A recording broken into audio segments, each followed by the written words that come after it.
अब दोस्तों, अरविंद केजरीवाल की गिरफ्तारी जिस तरीके से ईडी के द्वारा करवाई गई है, इस मामले में अब मोदी सरकार घिरती हुई दिखाई दे रही है।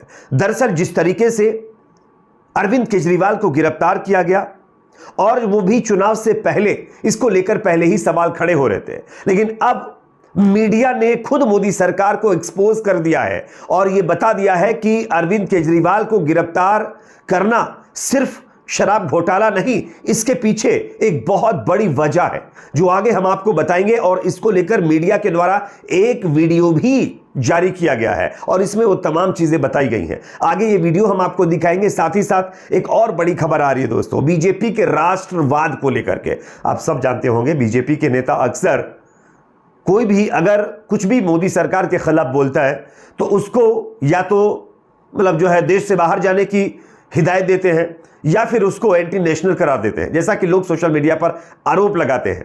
लेकिन इसी बीच बीजेपी जो अपने आप को सबसे बड़ी राष्ट्रवादी पार्टी बताती है, उस बीजेपी की पोल एक बार फिर खुल गई है। बीजेपी का राष्ट्रवाद कितना सच है, कितना सही है, ये आगे जब हम आपको ये पूरा वीडियो दिखाएंगे ना तो आपको समझ में आ जाएगा। इसलिए ये पूरा वीडियो आप लोग देखिए दोस्तों।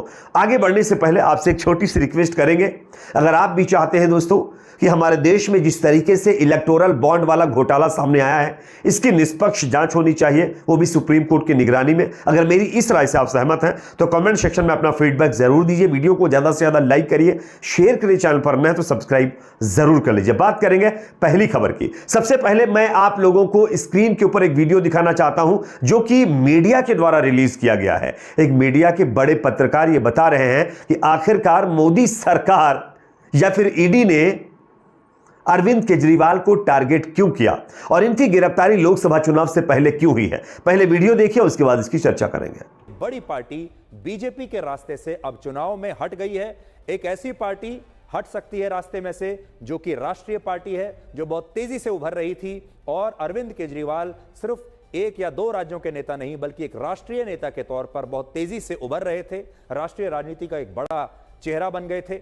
और इसलिए बीजेपी के रास्ते से अब इतनी जो बड़ी पार्टी है उसका हट जाना एक तरीके से हो सकता है कि चुनाव में बीजेपी को मदद करेगा। केजरीवाल की गिरफ्तारी से एक बड़ी पार्टी बीजेपी के रास्ते से अब चुनाव में हट गई है। एक ऐसी पार्टी दोस्तों, आप लोगों ने यह वीडियो देख लिया है। यह वीडियो उसी चैनल के एक पत्रकार का है जो अब तक इलेक्टोरल बॉन्ड वाले मामले में चुप्पी साध कर बैठा हुआ था। जिस तरीके से तमाम मुद्दों पर मुंह खोल करके इस चैनल के पत्रकार आकर के अलूल जलूल बयानबाजी करने लगते हैं ना, उसी पत्रकार के जरिए आप देख सकते हैं किस तरीके से अरविंद केजरीवाल की गिरफ्तारी को लेकर के यह बहुत बड़ा खुलासा किया जा रहा है। शराब घोटाला तो एक बहाना है, असली मकसद लोकसभा चुनाव से अरविंद केजरीवाल को हटाना है। आप देख लीजिए कि किस तरीके से सुधीर चौधरी ने यह साबित कर दिया है और यह अपने चैनल के माध्यम से, अपने शो के माध्यम से बताने की कोशिश की है कि दरअसल अरविंद केजरीवाल को लोकसभा चुनाव 2024 से पहले क्यों अरेस्ट किया गया है। क्योंकि अरविंद केजरीवाल एक राष्ट्रीय नेता बन रहे थे, उनकी पार्टी देश के अंदर अच्छी पकड़ बना रही थी और मोदी सरकार के लिए यह एक चिंता वाली बात थी, इसलिए उनको रास्ते से हटाने की कोशिश की गई है। अब आप बताइए, इस तरीके से अगर चीजें की जाएंगी तो क्या निष्पक्ष चुनाव से आप उम्मीद कर सकते हैं? निष्पक्ष चुनाव होंगे ऐसी आप उम्मीद करेंगे? कांग्रेस पार्टी के अकाउंट्स को फ्रीज कर दिया गया, वो बेचारे तड़प रहे कि वो एडवर्टाइजमेंट नहीं करवा पा रहे, अपने कार्यकर्ताओं को, अपने नेताओं को फंड नहीं दे पा रहे, जिसके चलते पार्टी काम नहीं कर पा रही है। और दूसरी तरफ अरविंद केजरीवाल को अरेस्ट करवा लिया गया है। कई नेताओं के ऊपर महबूबा मुफ्ती ने भी आरोप लगाया है कि उनके जो है फैमिली को भी ईडी के द्वारा परेशान किया जा रहा है। तो विपक्षी पार्टियों को टारगेट चुनाव से पहले करना यह दर्शाता है कि दरअसल इशारा क्या है और किस तरीके से, जैसा कि विपक्षी पार्टियों का कहना है कि देश के अंदर एक अघोषित आपातकाल जैसी स्थिति बनाने की कोशिश की जा रही है लोकसभा चुनाव जीतने के लिए। इस पर भी आपकी क्या राय कमेंट सेक्शन में बताइए। यहां पर एक और खबर जो कि इसी से जुड़ी हुई सामने आ रही है, मैं आपको स्क्रीन पर खबर दिखा रहा हूं, आप देख सकते हैं। अरविंद केजरीवाल को लेकर के मुझे कोई दुख नहीं होता है, केजरीवाल ने कभी मेरी बात नहीं मानी, यह कहना है समाज सेवी अन्ना हजारे का, जो कई सालों से एक गहरी नींद में अब तक सोए हुए पड़े थे और अचानक अरविंद केजरीवाल की जब गिरफ्तारी हो जाती है तब अन्ना हजारे आकर के मीडिया के सामने बयानबाजी करना शुरू कर देते हैं। वही अन्ना हजारे जो अपने आप को भ्रष्टाचार के खिलाफ लड़ने वाले एक बड़े समाजसेवी मानते हैं। आप सोचिए, इलेक्टोरल बॉन्ड का घोटाला सामने आया, अन्ना हजारे की नींद नहीं टूटी। इससे पहले कई घोटाले देश के अंदर देखने को मिले, अन्ना हजारे की नींद नहीं टूटी। देश के अंदर किस तरीके से माहौल खराब किया जा रहा है उस पर अन्ना हजारे कुछ नहीं बोले। मणिपुर के अंदर आज किस तरीके से सिचुएशन आउट ऑफ कंट्रोल चल रही है उस पर अन्ना हजारे कुछ नहीं बोले। लेकिन जैसे ही दिल्ली का मामला सामने आया, अरविंद केजरीवाल का मामला सामने आया, अब अन्ना हजारे अपनी नींद से जाग गए हैं और वो अरविंद केजरीवाल की गिरफ्तारी पर जो है ना दुखी होने की बात कर रहे हैं।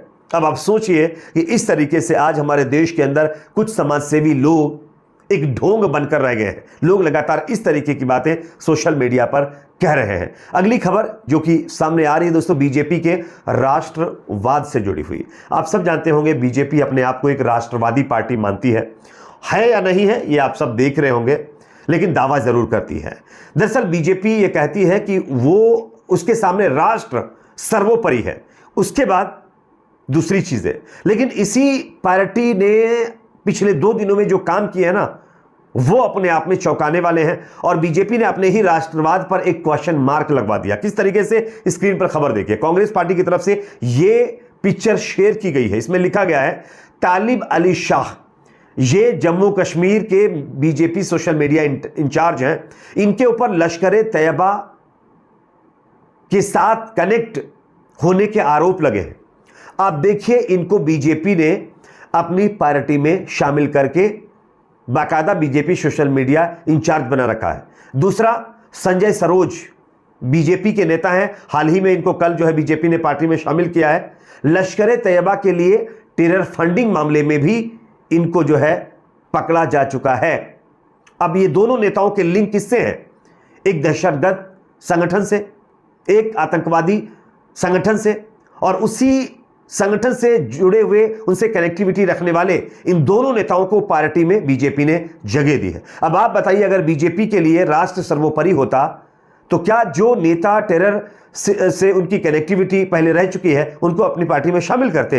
यह अपने आप में एक बहुत बड़ा सवाल है, लेकिन आज इस पर कोई बात नहीं करने के लिए तैयार है। खैर, इस पर आप लोगों की क्या राय है कमेंट सेक्शन में बताइए।